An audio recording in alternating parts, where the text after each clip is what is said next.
Ini mazhab apa katanya yang begini-begini nih.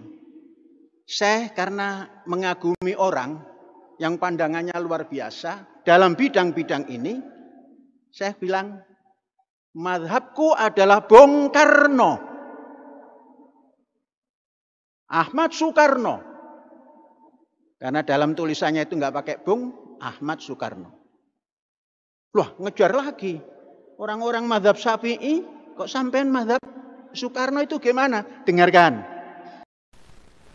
Assalamualaikum warahmatullahi wabarakatuh. Hamdan syukran lillah, amma ba'du. Sahabat manusia plural yang saya hormati dan saya banggakan.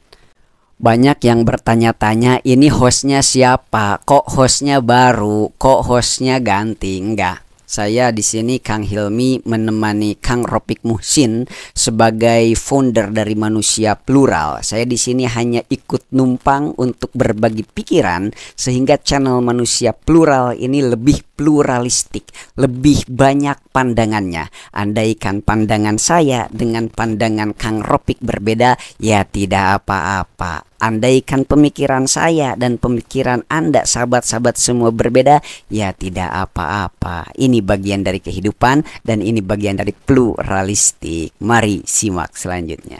Panji Gumilang masih saja mengelak untuk dinyatakan sebagai orang yang nyeleneh, yang aneh. Meskipun mungkin aneh dan nyeleneh di mata umum tidak akan apa-apa di kalangan intelektual. Tapi kata Panji Gumilang sendiri, dia merasa dirinya adalah bagian dari para intelektual yang membawa kepada Islam jalan untuk pencerahan dan perubahan. Padahal otak-otaknya, pemikiran-pemikirannya tentang Islam itu sendiri bukanlah tentang pikiran yang akan membawa perubahan dan kemajuan. Justru itu akan membawa Islam pada kehancuran. Contohnya apa? Contohnya semisal Panji Gumilang bilang bahwa dia bermazhab Soekarno. Ini sungguh aneh. Sebab sepanjang sejarah Islam bermazhab itu ya enggak gitu caranya. Bukan hanya Anda pernah salaman pada seseorang, bukan karena hanya Anda pernah mengagumi seseorang lalu Anda menjadikan dia mazhab. Islam kan itu adalah agama turos, agama yang sangat menjunjung tinggi tentang kelestarian, agama yang sangat menjunjung tinggi tentang tradisi, entah itu tradisi yang bersumber dari teks ataupun bersandarkan pada konteks. Nah, pada umumnya Islam bermazhabkan 4, ada Syafi'i, ada Hambali, ada Hanafi, ada Maliki. Itu pun mereka ini disebut sebagai mujtahid mutlak. Orang yang mempunyai pemikiran yang cerdas, yang sampai saat ini mungkin kayaknya masih jarang orang yang setara dengan mereka. Mari kita buka dalam kitab Bughyah. Ada seorang imam yang sangat hebat, yang sangat cerdas, yang kitabnya sungguh sudah sangat banyak karyanya. Seperti sebut saja Imam Suyuti. Beliau telah mengarang 500 lebih dari kitab. Tapi beliau masih belum bisa dikatakan mujtahid mutlak. Dia hanya sebatas mujtahid mazhab. Bahkan beliau itu tidak bisa mengklaim sebagai mujtahid mutlak. Beliau tidak bisa mendirikan sebagai mazhab Suyutiyah seperti Imam mazhab Syafi'iyah dan lainnya. Bahkan kalau kita sangat mengagungkan Imam Suyuti, lalu kita mengatakan bahwa saya bermazhab Suyutiyah, bahwa saya bermazhab Imam Suyuti. Menurut fakih itu tidak sah bermazhabnya. Apalagi ini bermazhab Soekarno. Oke. Kalau memang Bapak Panji Gumilang, Syekh A.S. Panji Gumilang sangat bangga, sangat menghormati Bung Karno, sangat menghormati dan membanggakan Ahmad Soekarno. Oke. Tapi tidak bisa dikatakan saya bermazhab Soekarno hanya karena Anda ngefans sama Bung Karno.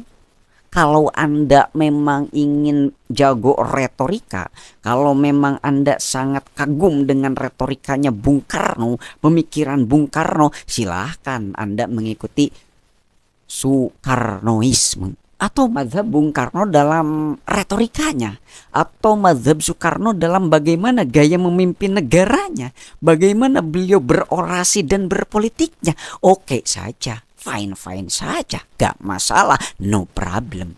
Tapi ketika Anda menarik pemikiran Bung Karno, menarik pemahaman Ahmad Soekarno dalam hal beragama, lalu Anda tarik dan menjadikannya sebagai saya mazhab Soekarno, sungguh ini sangat aneh sekali. Kalau dalam beragama, dalam berfikih Anda bermazhab Soekarno, lalu dalam tasawuf Anda bermazhab apa? Bermazhab Adolf Hitler gitu. Aduh, saya sudah bilang dari kemarin, dari video yang kemarin, bahwa pasca Belanda pergi dari Indonesia, pasca Jepang minggat dari Indonesia, Belanda itu datang kembali kepada Indonesia melakukan suatu perjanjian, yakni perjanjian Renville. Lalu Indonesia ini terpecah sehingga ada yang disebut vacuum of power. Nah, di sini orang Indonesia masih terpecah kan? Ada yang nasionalisme, ada yang agamisme, ada yang komunisme. Ini terpecah pola-pola pemikirannya. Oleh karenanya, menurut saya ada plot twist besar dalam agenda pendirian Al Zaitun yang didirikan oleh Panji Gumilang. Kita kan sudah tahu, Panji Gumilang sejak awal karirnya, sejak awal dia berorganisasi yang berawal dari GPI, Gerakan Pemuda Islam, dia masuk pada NII KW 9 yang disinyalir bahwa itu adalah NII palsu yang dibuat oleh musuh dari NII yang asli itu sendiri untuk menghancurkan NII dari dalam. Dan sekarang kita lihat Panji Gumilang dengan pedenya mengatakan saya mazhab Soekarno. Menurut saya itu adalah kedok belaka supaya dia bisa dibilang sebagai orang nasionalisme. Karena pada awalnya dia orang NII, meskipun ya NII KW yang dibuat oleh musuh NII itu sendiri. Jadi dia, Panji Gumilang, mengatakan dirinya bermazhab Soekarno adalah dalih, adalah kebohongan untuk melindungi dirinya, untuk membenteng dirinya dari berangusan para pemerintah yang sekarang, yang sudah sadar, yang sudah melek, yang sudah membela Islam, yang tahu bahwa NII KW 9 pimpinan Panji Gumilang yang bermarkas di Ponpes Al Zaitun adalah perkumpulan sarang terorisme, perkumpulan sarang-sarang Islam radikal, bekas pembentukan pemerintah dahulu, bekas pembentukan pemerintah Indonesia yang dulu untuk mengumpulkan orang-orang Islam yang radikal untuk dibina supaya membela nasionalisme. Kalau memang tidak mau dibina untuk menjadi nasionalisme, untuk kembali kepada pangkuan NKRI, ya dibinasakan sajalah orang yang seperti itu. Dicukupkan sekian. Alhamdulillahirabbil alamin, wallahu a'lam bishawab, wallahu muwaffiq ila aqwamit thoriq. Wassalamualaikum warahmatullahi wabarakatuh.